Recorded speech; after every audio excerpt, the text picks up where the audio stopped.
Engkau tentu mengetahui segala perintah Allah.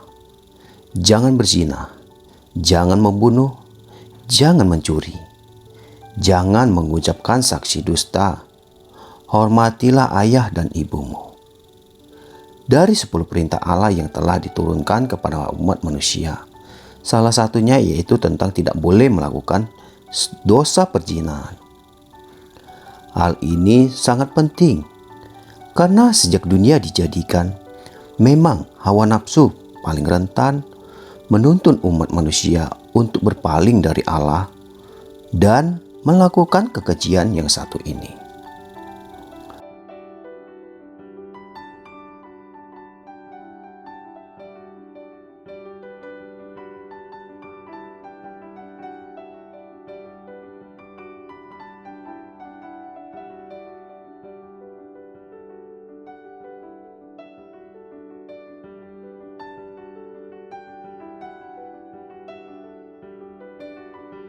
Shalom saudara-saudara terkasih di dalam Tuhan Yesus Kristus. Hari ini kita bertemu lagi dan ingin saya membahas tentang dosa selingkuh menurut Kristen dan di mana ayat serta larangan dan hukumannya. Sebelum kita membahas hal ini, saya mengajak saudara-saudara untuk bersatu di dalam doa. Terima kasih Allah Bapa-Ku. Terima kasih ya Yesusku buat segala kebaikan-Mu hari ini ya Bapa, di mana Engkau masih memberi kesempatan bagi kami untuk mendengarkan segala kebenaran firman-Mu. Biarlah akhirnya Tuhan memberkati hamba-Mu di dalam menyampaikan segala kebenaran firman-Mu hari ini.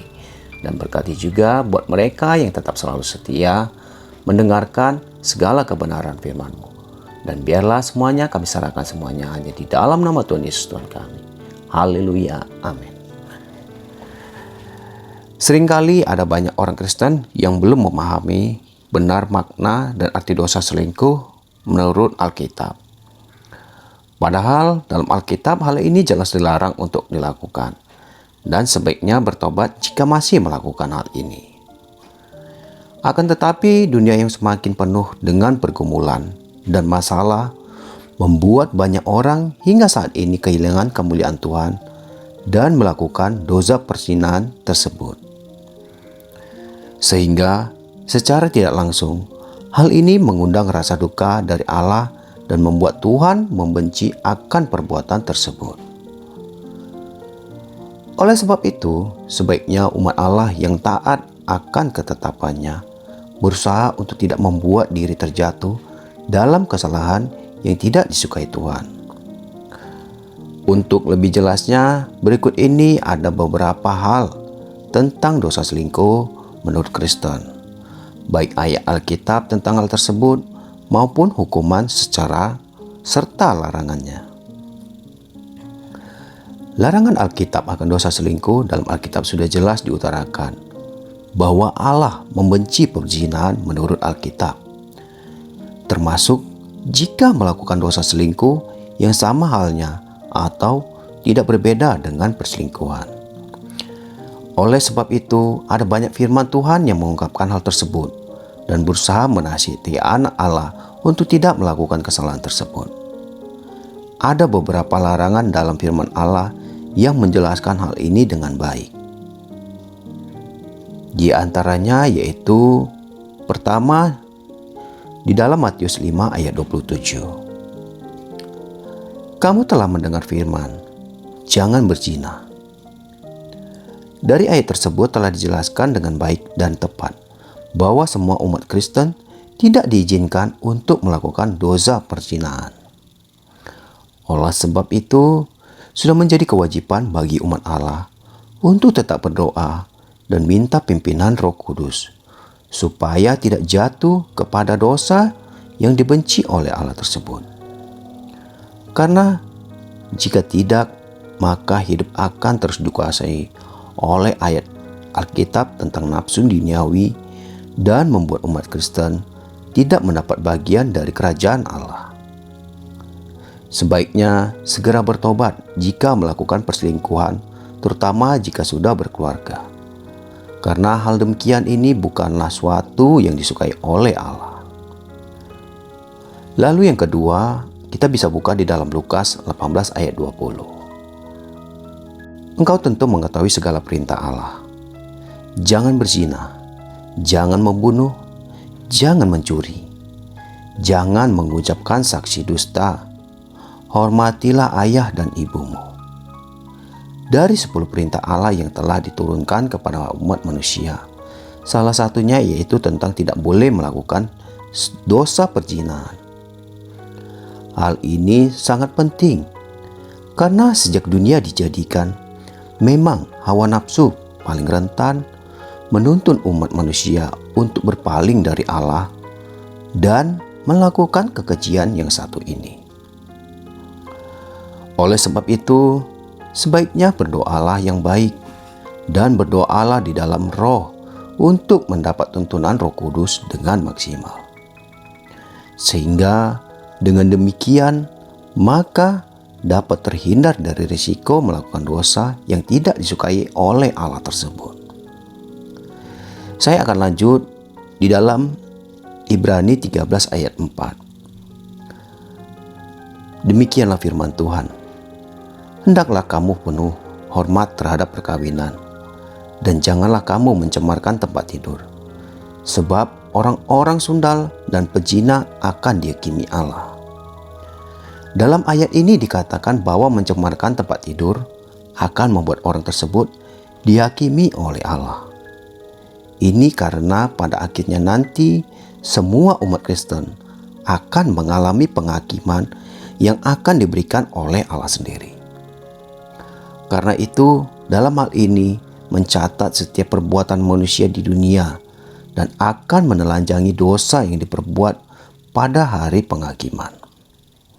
Oleh sebab itu, sebagai umat Kristen, jika tidak ingin terjatuh dalam dosa yang tidak disukai Allah tersebut, sebaiknya ambil waktu untuk berdoa. Dan apabila perlu, ambil waktu untuk berpuasa Senin dan Kamis. Menurut Kristen, untuk mencari kehendak Allah di dalam hidup kita dan melakukan apa yang baik di hadapan Allah. Lalu yang keempat, mari kita buka di dalam Markus 10 ayat 19. Demikianlah firman Tuhan, engkau tentu mengetahui segala perintah Allah. Jangan membunuh, jangan berzina, jangan mencuri, jangan mengucapkan saksi dusta, jangan mengurangi hak orang lain, hormatilah ayahmu dan ibumu. Dari sini juga jelas diutarakan bahwa anak Allah hendaknya jauh dari perbuatan yang tidak baik tersebut. Karena segala sesuatu yang dilakukan hanya karena hawa nafsu akan mendatangkan dosa yang tidak disenangi Allah dan dapat membuat umat Kristen jatuh ke dalam dosa dan maut. Padahal hal ini tentu sangat menakutkan dan tidak diinginkan oleh umat manapun. Oleh karena itu, jangan sampai mencoba untuk melakukan perselingkuhan sedikit pun, karena hal ini bisa menjadi besar dan akan dituntut pertanggungjawaban dari Allah di hari penghakiman kelak. Lalu yang kelima, kita buka di dalam Amsal 6 ayat 32. Demikianlah firman Tuhan. Siapa melakukan zina tidak berakal budi, orang yang berbuat demikian merusak diri. Dikatakan bahwa mereka yang jatuh dalam dosa perzinahan sama halnya merusak diri mereka. Memang merusak diri bukan perbuatan yang diinginkan Allah, karena hal ini sama saja dengan merusak bait suci Allah. Oleh karena itu, hindari segala perbuatan yang cemar dan penuh hawa nafsu, termasuk perselingkuhan yang tak jauh dari sifat dosa menurut Alkitab, yaitu salah satunya dosa perzinahan. Hal ini tidak memberikan kebaikan apapun, namun sebaliknya membawa kejatuhan dan dosa yang berkepanjangan, maupun konsekuensi juga di dunia. Dan inilah hukuman yang akan diberikan. Adapun di dalam Alkitab juga telah diberikan penjelasan bahwa perbuatan ini tidak baik dan akan mendapatkan penghukuman dari Allah. Oleh sebab itu, hendaknya umat Kristen merasa takut untuk melakukannya. Ingatlah bahwa ada beberapa hukuman yang Allah sebutkan melalui firman-Nya, yaitu sebagai berikut. Tidak menjadi bagian dari kerajaan Allah. Memang Tuhan tidak sendiri tidak memberikan kejelasan sejauh mana keselamatan pribadi yang diterima oleh tiap umat manusia. Setiap orang yang percaya kepada Tuhan tentu akan diselamatkan. Namun demikian, bukan berarti tidak akan luput dari hukuman dosa. Karena telah dijelaskan sebelumnya, bahwa setiap orang Kristen memiliki tugas untuk mengerjakan keselamatannya.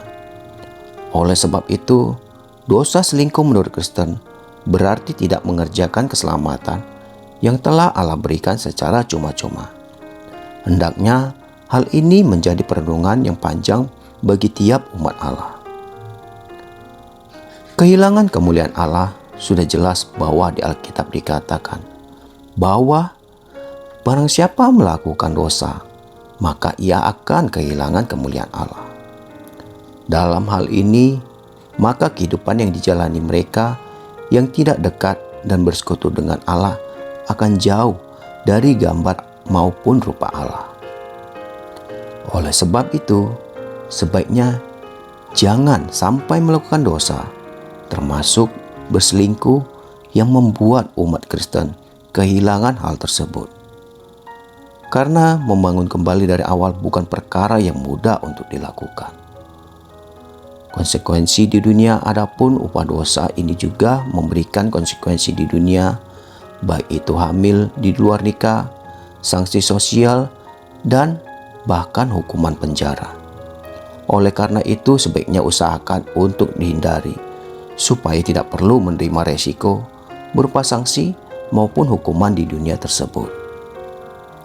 Kehilangan berkat sudah jelas, orang yang tidak melakukan kehendak Allah tidak akan mendapatkan berkat. Seperti yang tertulis di dalam Alkitab, bahwa bukan tangan Tuhan yang kurang panjang, tetapi dosa kita yang mengalami. Termasuk jika kita melakukan dosa ini, maka kita akan jauh dari berkat dan kasih karunia Allah pada kita. Jauh dari Allah, sudah pasti semua orang yang melakukan dosa akan secara tidak langsung jauh dari Allah. Oleh sebab itu, sangat penting untuk berdoa supaya hal ini dilakukan dan bisa kita lalui secara pribadi kita.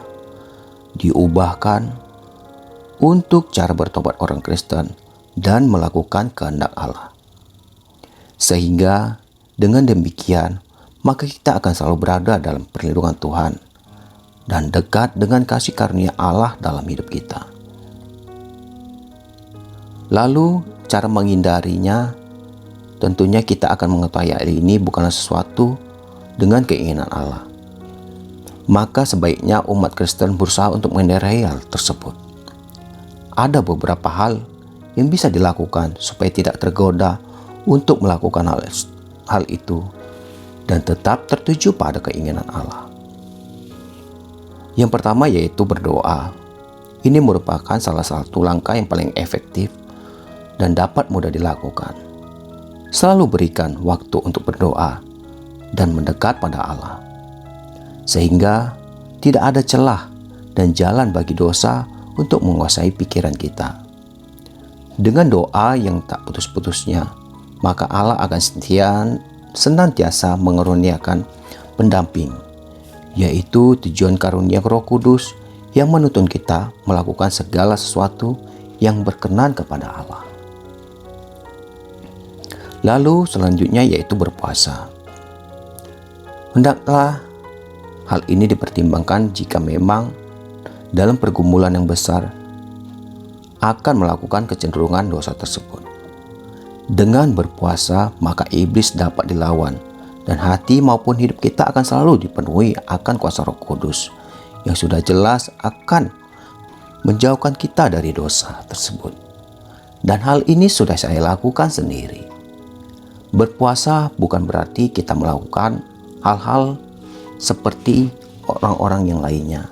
Berpuasa dalam arti yaitu mengalahkan hawa nafsu di dalam diri kita sendiri. Karena dengan berpuasa kita mematikan keinginan daging yang di luar daripada kebenaran firman Tuhan. Anda bisa melakukannya dan Anda bisa rasakan saat Anda berpuasa. Di situ akan Anda rasakan bagaimana hidup tanpa apapun yang kita punyai. Kita akan mengerti, belajar arti kesabaran di dalam berpuasa. Ini sudah saya praktekkan sendiri. Anda bisa belajar bagaimana berpuasa menurut agama Kristen dan menurut Alkitab. Coba lakukan hal ini. Apapun keinginan Anda, semua itu akan dijawab Tuhan. Dan semua itu terjadi atas kehendak Tuhan. Lakukanlah dengan sepenuh hatimu. Saya akan lanjut tentang untuk menghindari hal tersebut, yaitu dengan membaca firman. Senantiasa baca dan pahami apa saja kehendak Allah dalam hidup kita. Dengan membaca firman, maka kita akan memahami bahwa perselingkuhan atau perzinahan ini tidak baik dan tidak diinginkan. Termasuk apa saja konsekuensi yang kita terima karena hal tersebut. Dengan merenungkan firman ini, maka kita akan semakin memahami keinginan Allah dan termasuk menghindari dosa tersebut. Lalu, kita mengadakan persekutuan. Dengan selalu bersekutu dan beribadah, maka kita akan diberikan kekuatan untuk menghindari dosa. Oleh karena itu, jangan meninggalkan persekutuan bersama dengan teman seiman.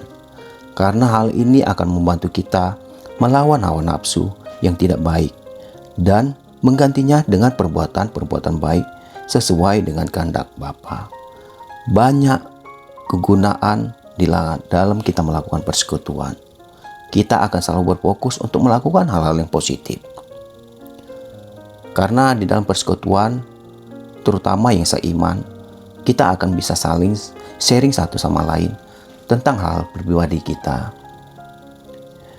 Dan sesama teman kita bisa saling untuk mengingatkan apa yang baik dan menjadi kehendak Allah di dalam kehidupan kita. Nah, itulah beberapa penjelasan tentang dosa selingkuh menurut Kristen. Hendaknya sebagai umat Allah hindari melakukan hal tersebut dan tetap berdoa supaya diberi kekuatan untuk tidak terjatuh dalam kesalahan yang fatal ini. Sebaiknya, mintalah pimpinan Roh Kudus dalam kehidupan Anda untuk selalu berpandang dan berpusat kepada Tuhan. Karena dengan demikian, maka Allah akan menghindarkan diri kita dari keinginan daging maupun nafsu duniawi yang menjurus kepada ayat Alkitab tentang dosa perzinahan. Dengan melakukan apa yang menjadi kehendak Allah, tentunya hidup kita akan jauh lebih terberkati dan dipenuhi dengan kasih setia Tuhan yang melimpah. Baiklah, saya akan mengakhiri apapun yang saya jelaskan hari ini. Mari kita bersatu di dalam doa. Terima kasih ya Allah Bapakku. Terima kasih Yesusku buat apa yang kau berikan di dalam kehidupan kami. Bapa, apapun ucapan yang keluar dari mulutku, itu terjadi atas kuasa-Mu ya Tuhan. Berkatilah mereka yang selalu mendengarkan segala kebenaran firman-Mu. Biarlah hidup mereka diberikan hikmat daripada Engkau selalu ya Bapa. Dan biarlah apapun yang mereka dengarkan itu dilakukan oleh karena jamahan-Mu. Terima kasih Allah Bapa. Terima kasih Yesus. Biarlah kami serahkan semua kehidupan kami ke dalam tangan-Mu saat ini. Hanya di dalam nama Tuhan Yesus kami sudah diberkati. Haleluya. Amin. Baiklah saudara-saudaraku, biarlah kiranya jika hal ini berguna, Anda bisa membagikannya buat yang lain. Dan tetap selalu setia di dalam Tuhan. Tuhan Yesus memberkati. Haleluya. Amin.